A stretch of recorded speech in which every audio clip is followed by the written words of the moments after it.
আয়ত্তে নিয়েছিলেন, নিজেরা পছন্দ মনে করতেন। এমনই ভাবে আল্লাহর নবী যুদ্ধের জন্য সাহাবায়ে কেরামদের নিয়ে প্রস্তুতি নিচ্ছিলেন।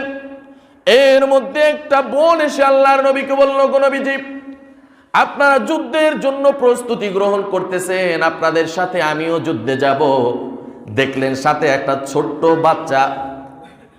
একটা বাচ্চা। আল্লাহর নবী বোনকে ডাক দিয়ে বললেন, ও গো বোন, আপনার স্বামী রয়েছে, ছোট বাচ্চাটি রয়েছে, আপনি কিভাবে যুদ্ধে যাবেন? আপনার এখন দায়িত্ব হলো এই সন্তানটি লালন পালন করা, স্বামীর খেদমত করা। আপনি তো যেতে পারবেন না, কারণ আপনি একা নয়। এই বলার পরে তারপরে মহিলাটি বলল, ওগো নবীজি, আমি যেতে চাই, আপনি যদি না যেতে দেন তাহলে আমি কষ্ট পাবো।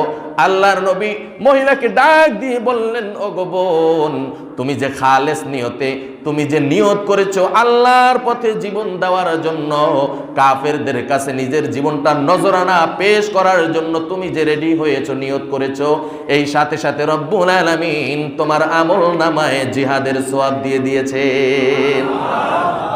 আমার ভাইরা, তারপরে বোনটি আল্লাহর নবীকে ডাক দিয়ে বললেন, ওগো নবীজি, আমি যদি না যেতে পারি তাহলে আমি আপনাকে সাহায্য করতে চাই।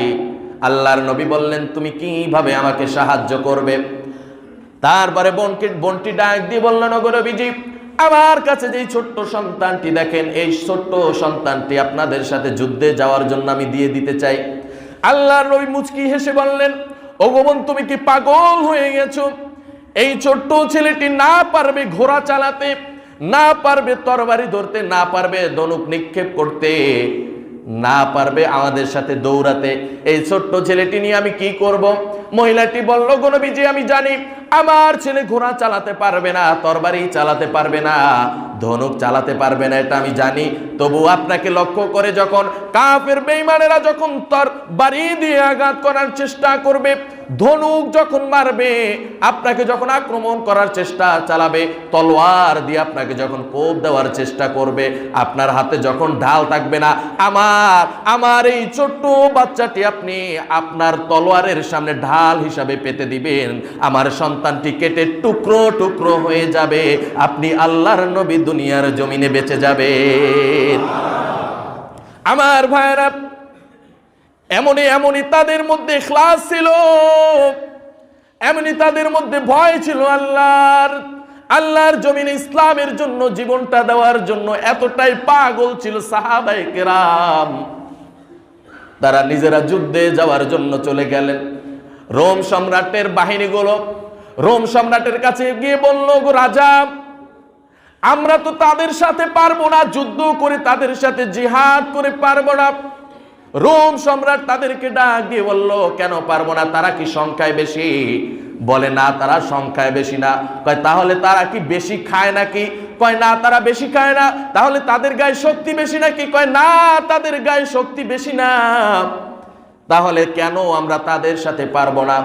বলল, তারা শুকনা শুষ্ক রুটি খেয়ে তারপরে দুনিয়ার জমিনে বেঁচে থাকে, কিন্তু তাদের মনের মধ্যে এমন হিম্মত।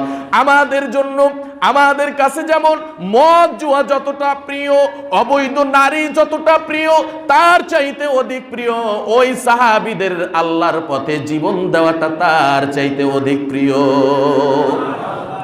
তার চাইতে অধিক প্রিয় আল্লাহর পথে জীবন দেওয়া। আল্লাহু আকবার! কতটা প্রিয় ছিল। আজকে রেডিমেড ইসলাম পেয়েছি, প্যাকেট করা ইসলাম পেয়েছি, কদর নাই। ইসলামকে নিয়ে কটূক্তি করলে একটু কলিজা